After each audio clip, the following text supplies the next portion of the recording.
1100 करा.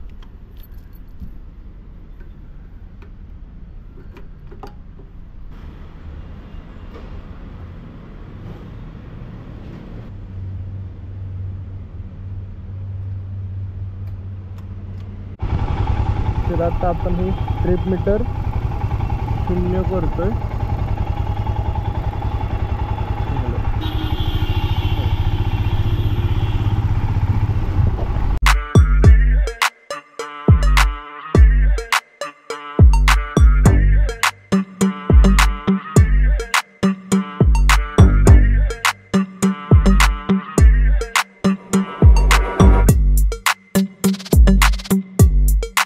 आधी इथून हा राजमाचीचा ऑफ रोडिंगचा पॅच सुरू व्हायचा, पण आत्ता इथं थोडंसं सिमेंटचा रस्ता दिसतोय.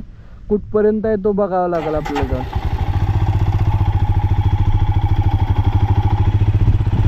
आणि हे जे वातावरण जे झालंय, म्हणजे आत्ता अजून मान्सून आलेलं नाहीये, पण लोणावळ्याच्या बाजूला असल्यामुळं राजमाची इथं असं किती वाजलेत, 7:45 वाजल्यात, तरी पण असं ढगाळ वातावरण झालंय.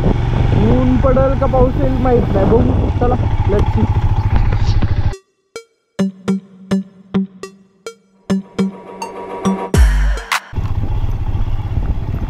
Welcome to Rajmachi.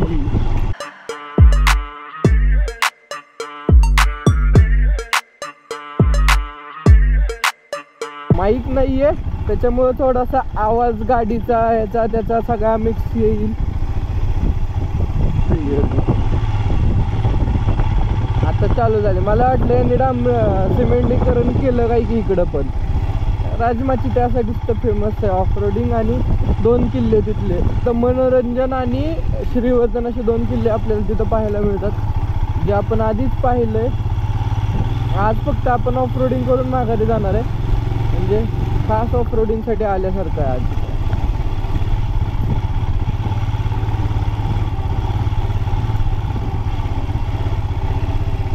एवढी पण प्रो नाही करत आहे आपण उगाच आहे. गाडी घेतली आहे उग पण चालवायला घ्यायचं.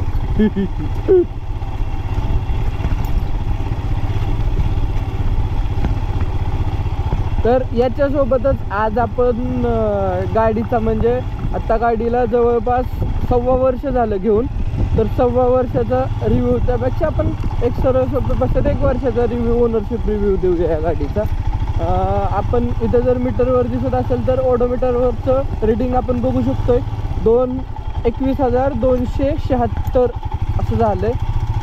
म्हणजे एवढ्या, म्हणजे 20,000 किलोमीटर आपण 21,000 किलोमीटर आपण चालवली असं म्हणू शकतो. त्याचा आपण ओनरशिप रिव्ह्यू बघूया, म्हणजे किती खर्च आला आत्तापर्यंत आणि अनुभव कसा आहे, पेट्रोल ॲव्हरेज किती, अशा छोट्या मोठ्या गोष्टी आपण त्याच्यामध्ये बघूया. राजमाची किल्ल्याच्या पायथ्याला एक गाव आहे, आणि राजमाचीला जायच्या आधी एक उदयवाडी, म्हणजे एक फाटा फुटतो, तिथून उदयवाडी म्हणून एक गाव लागतं. म्हणजे तिथून जिथं तो फाटा आहे ना, म्हणजे मी दाखवतो व्हिडिओमध्ये, तिथून. बरं, ही रेलिंग आधी नव्हती, आता यावेळेस आल्यावर ही रेलिंग आपण तिथं बघू शकतोय. म्हणजे मे बी त्या रस्त्याचं काम करतील. म्हणजे आता हे आपण कसं ऑफ रोडिंगला म्हणून वर्षातनं 1-2दा येईल, पण हे जे इथले उदेवाडी आणि राजमाचीच्या पायथ्या, म्हणजे जे किल्ले आहेत त्याच्या पायथ्याचं जे गाव आहे, त्या लोकांसाठीचा हा रोजचा रस्ता आहे. त्यांना काय ऑफ रोडिंग करायला मज्जा नसेल येत, त्यामुळे हा झाला तर चांगलंच आहे.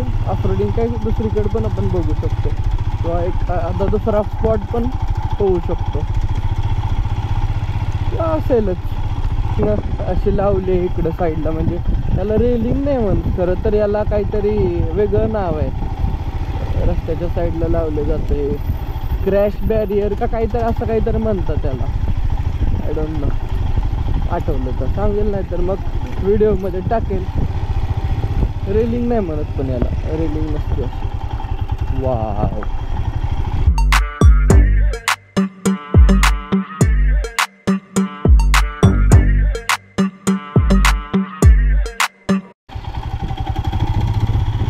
तर रस्ता जो आहे तो बऱ्यापैकी प्लेन केला आहे, म्हणजे